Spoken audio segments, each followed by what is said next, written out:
Good afternoon, ladies and gentlemen. My name is Rusty Berg. I'm coming to you from somewhere in snowy southeastern Michigan. Welcome back to the Antique Automotive Acres. Thanks for dropping in. We're back out in my normal shop, not up in the front storage garage. You can tell it's a little bit brighter in here, a little bit better lit, but maybe not 100% of the way there, but I'm working on it. We're back out here working on the wheels for Eleanor, my 1914 Studebaker. We're in the process of taking these wheels apart. If you haven't seen some of the previous videos, I encourage you to go back and take a look. I had a spindle snap, which was a dreadful accident that put me into the side of a ditch on a dirt road. In the process, one of the wheels took damage, and these are wood spoke wheels, so to get them repaired I need to take them to a specialist, specifically an Amish wheelwright in southern Ohio. To save him some time and also save me just a little bit of money, I'm going to take these apart and get the pieces prepped for him so that he has a little bit of an easier time getting things remade for me. So in doing that, I need to bust this entire wheel apart. This is the front wheel already up here. I've got the back wheel behind the camera ready to go in the wings. That we'll go through the process of taking them apart. Full disclosure, I've already taken apart these are the passenger side wheels. I've already taken apart the captain side or driver's side wheels. I've learned how to do this, and to continue that full disclosure, things are going to get a little bit intense in getting these things apart. So with that, why don't we go ahead and get things started.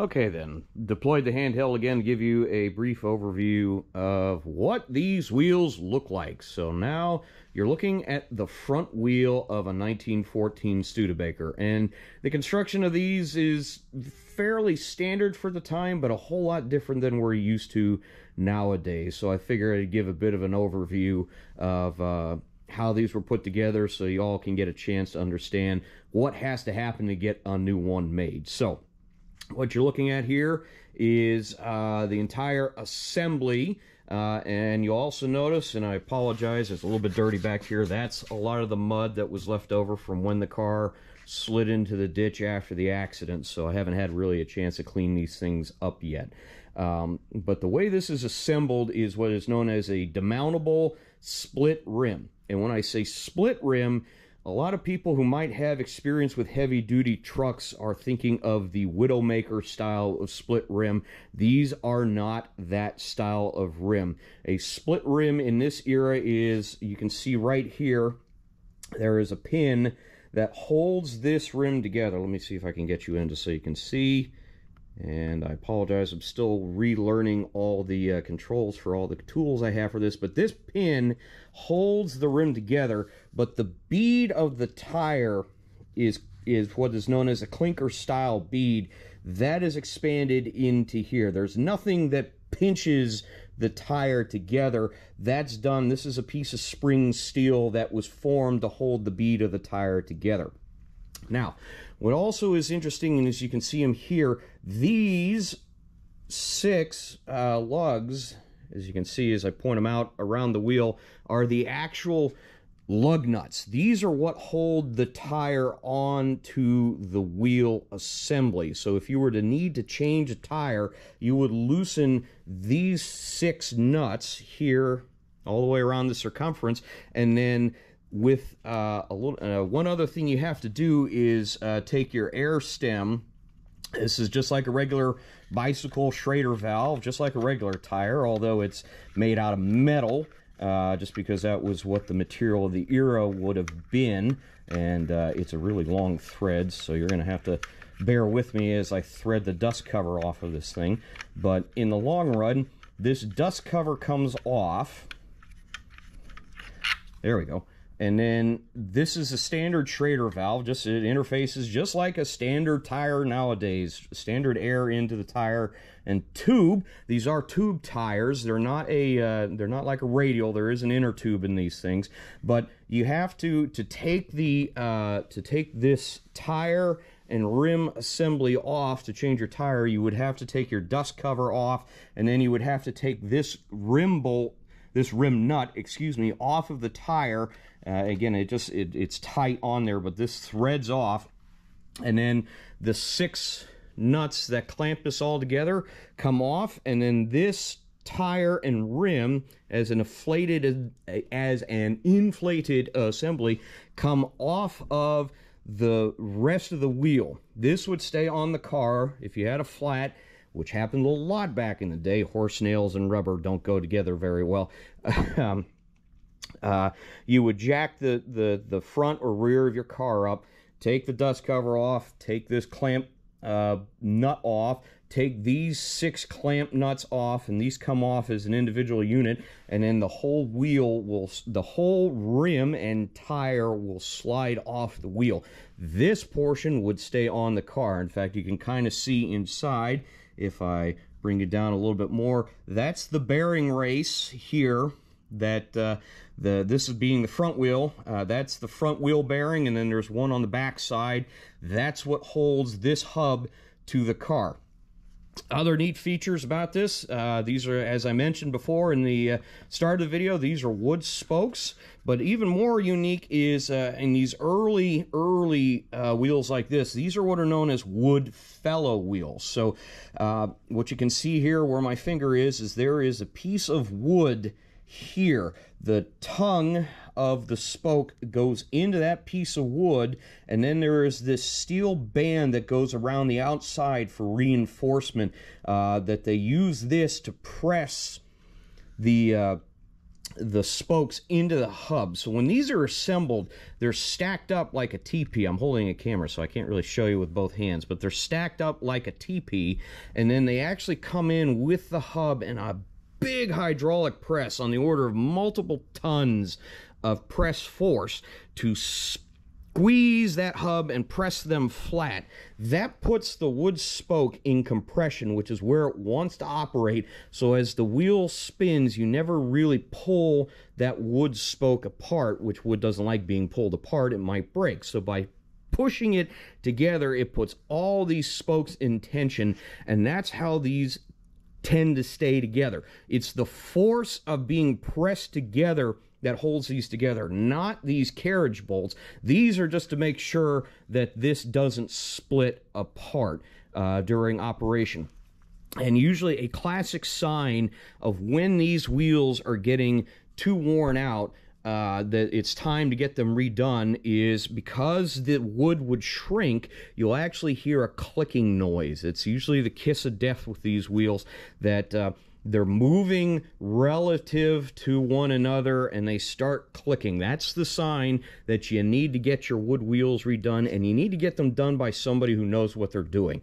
Making these spokes is not the hard part of the procedure, or even making the wood fellow is not really the hard part of the procedure. The hard part, and why you want to take these to a specialist, especially considering going the other way around, because I'm again still relearning all these controls, especially from somebody who's experienced a failure similar to when a wheel would fail, i.e. it fell off the car.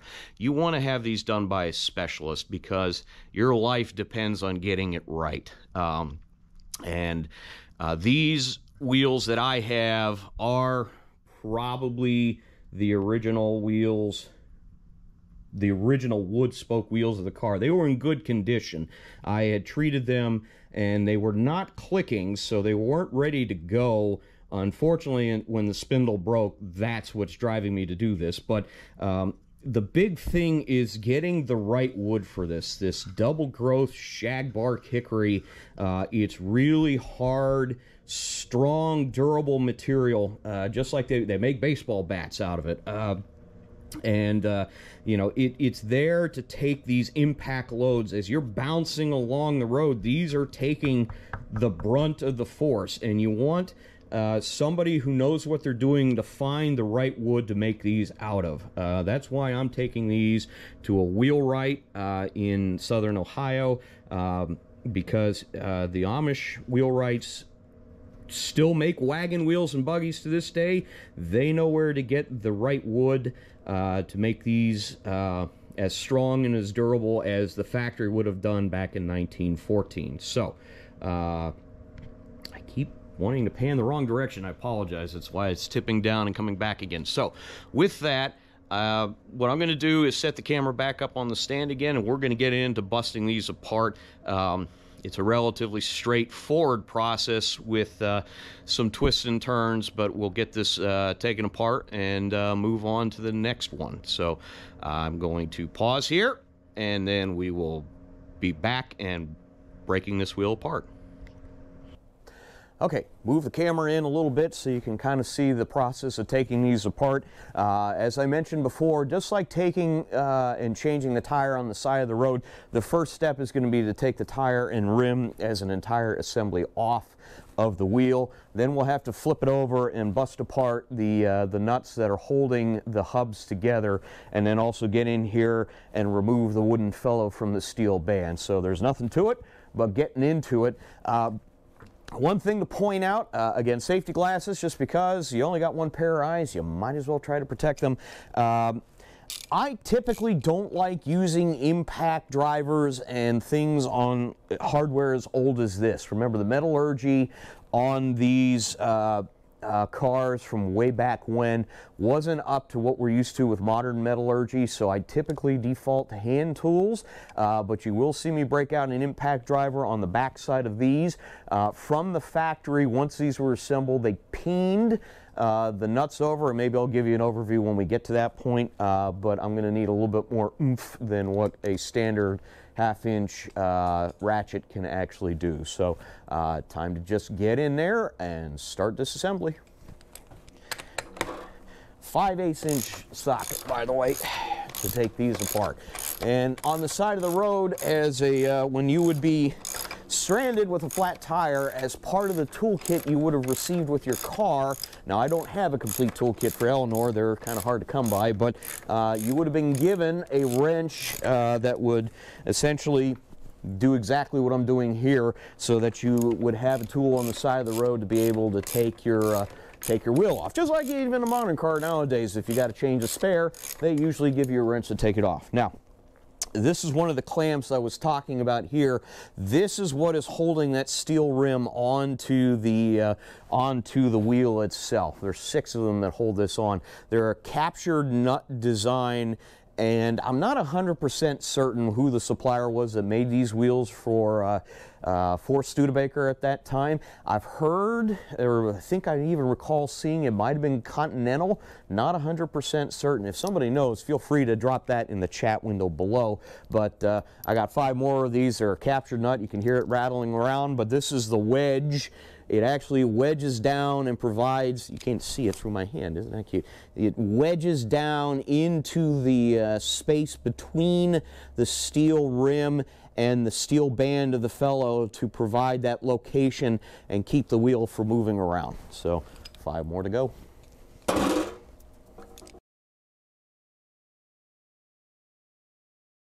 Ooh, one thing before I get too much further, I need to take the nut off the Schrader valve stem. As things start loosening up, I don't want it to be moving too much. That can put tension on the inner tube inside the wheel. So let me go grab the wrench I need to actually take this off. Had it on the running board of the 15 Studebaker right over here. Almost like I knew what I was doing and planned for this. There we go. And we get that off the threads.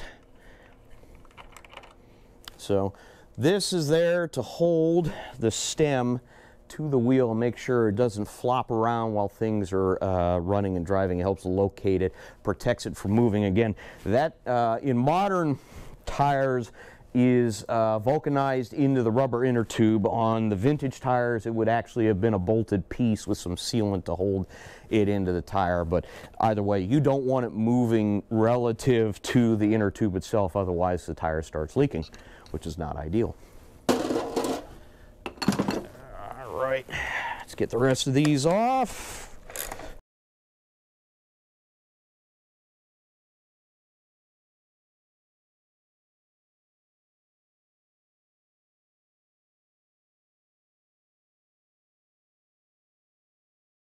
And there we are, all 6 wheel clamps off. Let's move them out of the way, set the wrench to the side here, and now this should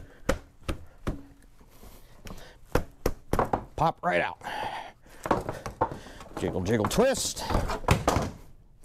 Ta-da!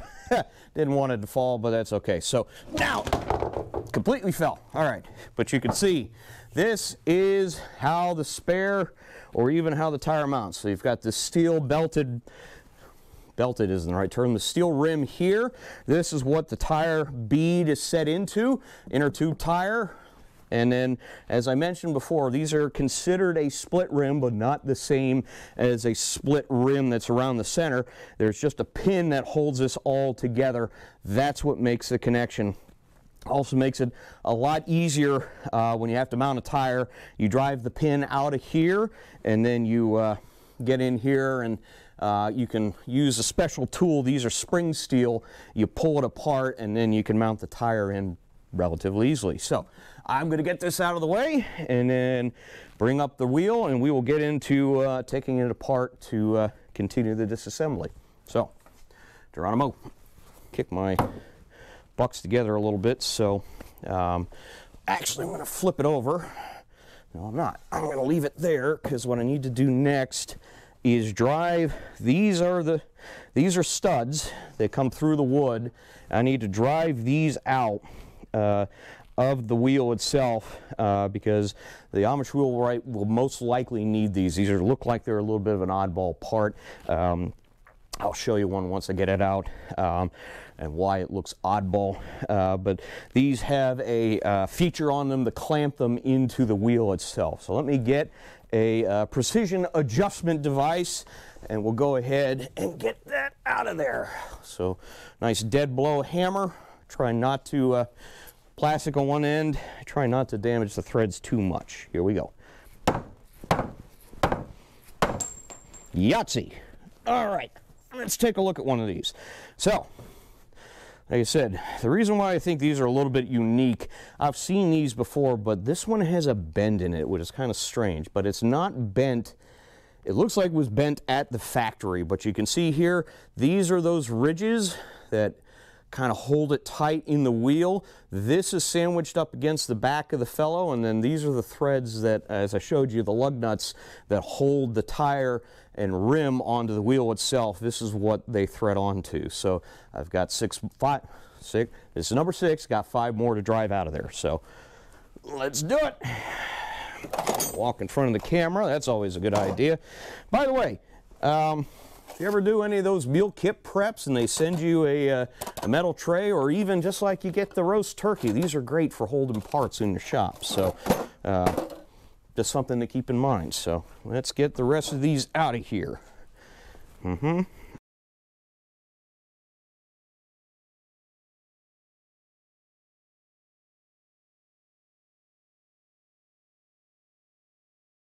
Yahtzee. All right, so 6 studs driven out. I need to capture my microphone pack real quick because it popped out of the holding spot. There we go. All right, so we've gotten the external hardware part. Now we're on to breaking apart the hub itself. So we flip this over, and I think I'll bring you in so you can get an idea of what this looks like. So let me deploy the handheld again. We'll give you an overview of what the back side of the wheel looks like, and then get into taking it apart. Okay, so redeployed the handheld again, so we're working through the process of busting these wheels apart. I'm going to pan you down a little bit so you can kind of see. So this is the back of the wheel.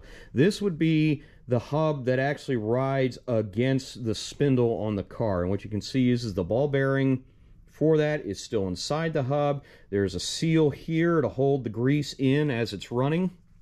And then this is what I was talking about here. These are the nuts that hold these hubs together, and what you can see is from the factory, you can see that they were peened. Someone took a physical punch and mechanically beat it within an ounce of its life to create an interference. The reason you would do something like this is you don't want these loosening up while the vehicle is running. This is a good way to ensure, by hitting it with a hammer and a punch, that prevents this from ever backing off again. You essentially make these one part. It does, however, make them very challenging to break apart if you have to do service on the wheel. The other thing that makes it a little bit of a challenge is these are square-headed bolts. This would have been commonly used in the carriage industry way back when. And it just makes it a little bit harder because, you know, most sockets are set up for 6-point bolts. The other thing you'll see here on this particular hub, because this is on the passenger side of the car, these extra holes here would have been for a gear that mounted on the outside to drive the speedometer for the car, of all things. Now, Eleanor's speedometer hasn't worked for I'm guessing the better part of 50 or 60 years. However, I can kind of give you an overview of what that setup looks like here real quick. But first, we can see here, as I pointed out, this is what I'm talking about when I say wood fellow. This is all one piece. They're not one piece. It's actually two pieces of wood that are joined together, but the spoke itself comes into this piece of wood, and then the wood is banded at the top here. This is a piece of steel. And that's all bent and put together, and then they use the press to put that all together, and this is what's holding the wood spokes together, providing the reaction force to press the spokes together at the center. Now, yeah, that's the way. So let's take a look at the 15, because I can show you, because this car still has its speedometer drive, what that would look like. So you can kind of see here on the back side of the passenger side wheel, this is what I'm talking about. This is that gear, and then this is the mechanism. If I can get you in to see, a little downish, that was upish, more downish please. This is that interfacing gear right there. This would drive the cable that would run up to the car and drive the input of the speedometer. So a little bit different than what we're used to. Most modern style cars, well, modern non-electric speedometer type cars would have a gear drive on the back side of the transmission. This is directly reading it from the wheel speed itself. So I do intend at some point to try and get that working on Eleanor. I don't know what kind of shape her speedometer head unit is in, but there are folks out there that can repair them. But for now, the gear has been off this wheel for a very long time, so the next steps are to get in here. I need to take these apart, and then once these are apart, I get the hubs out. They will come out, and then I do need, there's a couple things that need to be loosened up to remove the fellow from the steel bands. So let me set the camera back up again. I need both hands to do the job. I've only got one working right here while I'm holding the camera. So let me set it back up again on the stand, and we'll get into continuing to break this apart. Okay, got the camera back up on the tripod again. We're set up. Now to try and bust these apart. I'm not looking forward to this because it's going to take a fair amount of gumption to do it, and I don't have an impact rated square drive socket for this, so we're just going to have to try and do it the old-fashioned way. Open-ended wrench, 5/8 inch again. Let's see what we can do.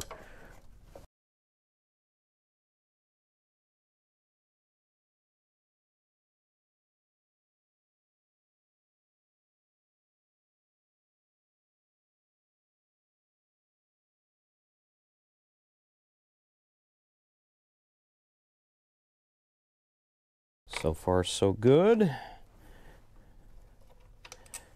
The last one.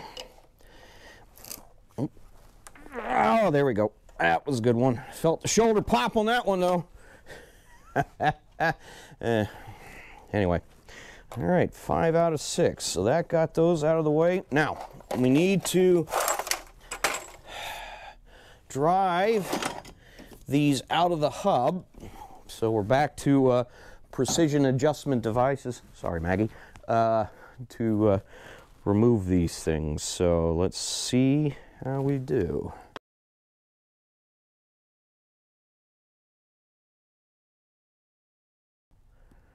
And last one. 6. 5 out of 6. One blow to remove. Not bad.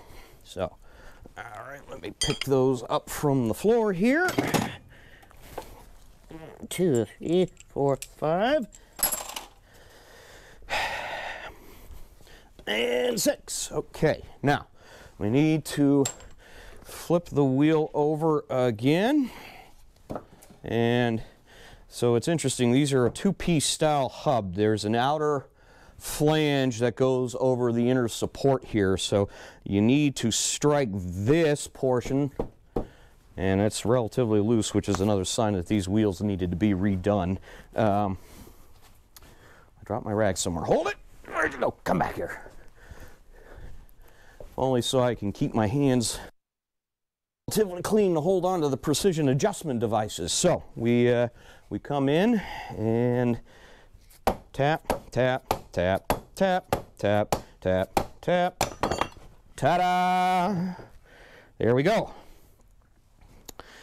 There it is. That's the hub. So the wheel, the wood spokes were clamped all around here. That being that loose is usually an indication that it was time to do the job. And then this is the outer flange that slides over, and that's what clamps it all together.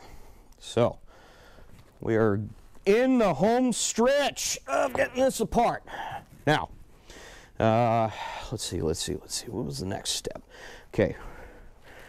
There are,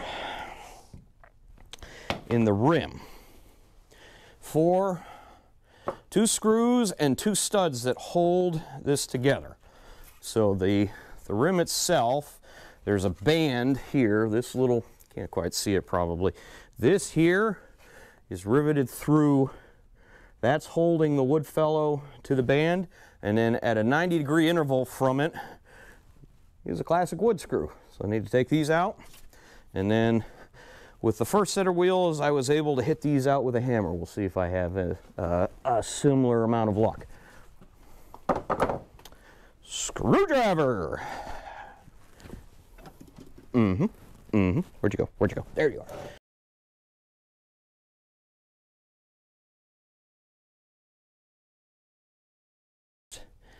And there we are then, wood screw. So now the last and potentially most challenging part to getting this out of here is, like I said, I have to break out the precision adjustment device and see if I can press those out with a hammer. Otherwise I'm going to have to break out a drill. With the other wheel, I was able to get them out with a hammer. Worst comes to worst, I'll drill them out. Let's see. Need you and you. And this is where'd you go? There it is. Let's see. Having a shorter would be ideal. Come on. It's moving. Not much though.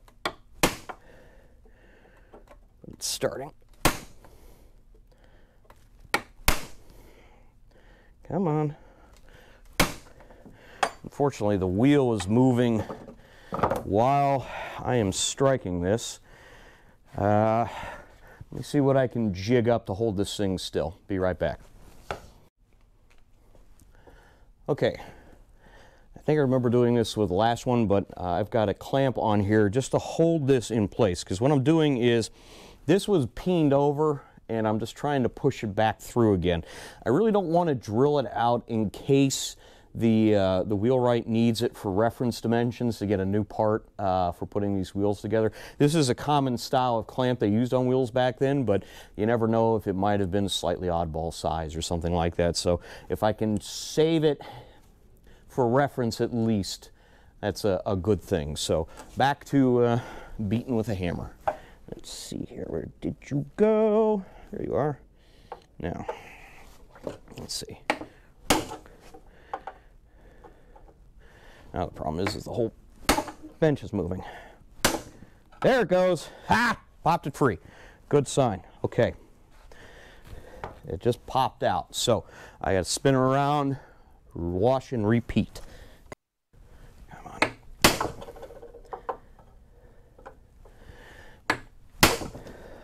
Come on. This one might be a bear.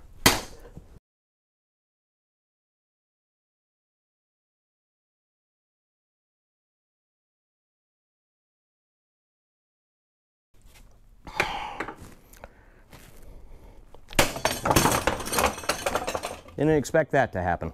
Let me reset back up again. Dope. Okay, so the reason this one's fighting me a little bit more than the other one did is because when they peened it over, it definitely mushroomed over the top of the hole, and I'm fighting a little bit of soreness in the arms, so I think what I'm going to end up doing is having to grind a little bit of that mushrooming off, and that should allow me to get in there and finish up the job. So we bring out the flap disc.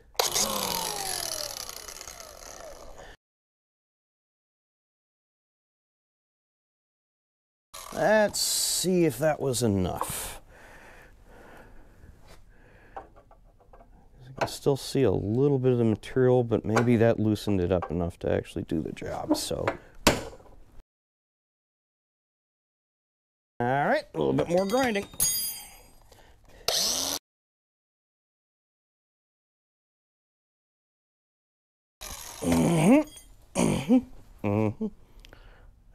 All right, next step is gonna, if I can't get it out this way, I'm gonna have to drill it. I really don't want to.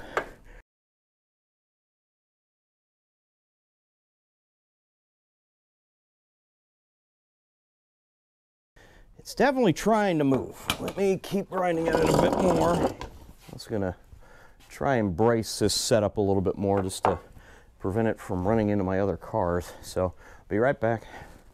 All right, I keep looking at it, and there's still just a little bit of a ring of material, especially on this back side here, that's holding that in place. So I need to get in here a little bit more surgically with the grinder.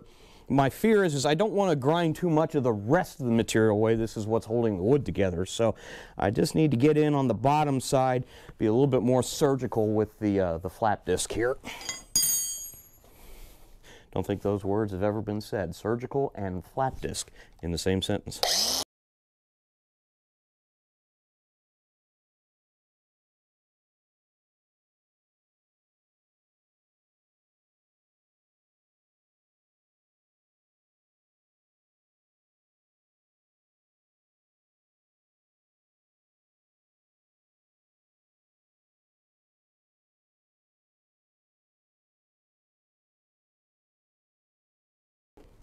Definitely moving now. Got it! Success. Phew! Oh, Moses.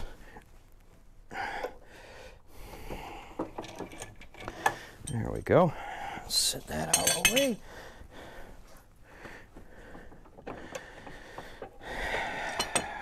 Okay. Now, and that's still relatively tight, so we just have to sew the fellow. Still relatively tight in the band, but now there's nothing holding it in. So just a couple blows here. Actually, let's switch to the dead blow. We'll should knock it completely out.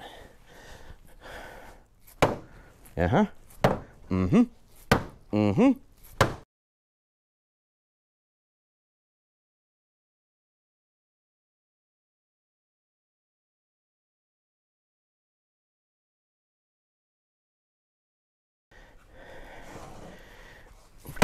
Uh-huh. Ooh, that was a good one.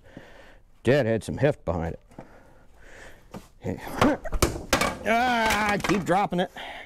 You can see that coming a mile away. Okay, gonna have to get a little bit less beady smashy and a little bit more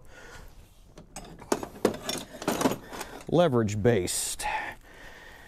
Let's see here. So we come in with the old pry bar. Get it in. Come around.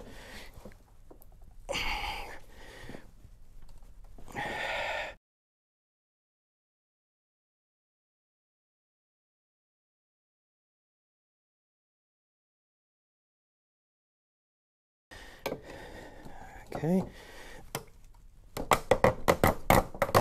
Got it. Ha. Victory is mine. Now these are going to want to fall. So bring that in. And I still didn't save it. Oh well. There you have it. One steel outer rim. One of the spokes did have damage to it, or I might have broke it, but there you go. Wooden inner fellow, ready to take it down to the wheelwright, get new ones made. All right. Well, there you have it, folks. Another successful step in getting Eleanor, the 1914 Studebaker, back on the road.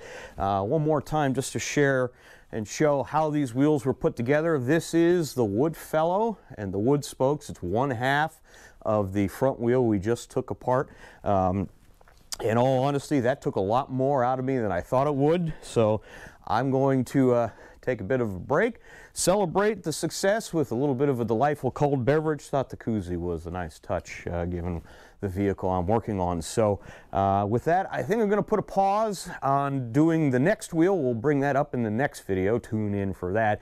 You think this was a little bit tricky? The rear wheel gets even more exciting. So with that, we'll put a pause on it for now.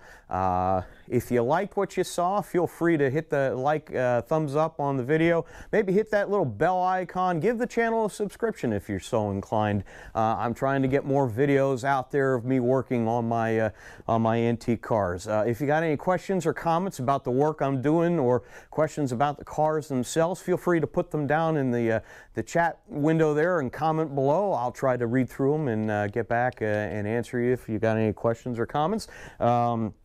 Let's see. With that, again, like, subscribe, hit the little bell icon. That does something for the analytics on the YouTube black magic of the interwebs out there. Appreciate you stopping by very much. Thanks again, and we'll see you next time.